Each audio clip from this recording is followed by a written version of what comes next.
কারণ যার অন্তিম জন্ম হয় সেই সৎসঙ্গ পায়।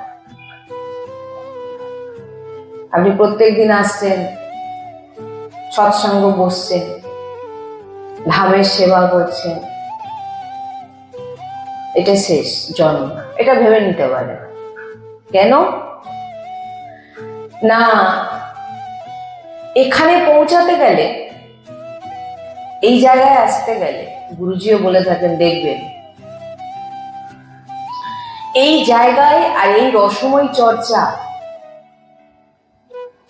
এই জায়গায় চরণ রাখতে গেলে যে একবার রেখে দিয়েছে, প্রথম তো লাডলি দৃষ্টি পড়ে গেছে, তাই সে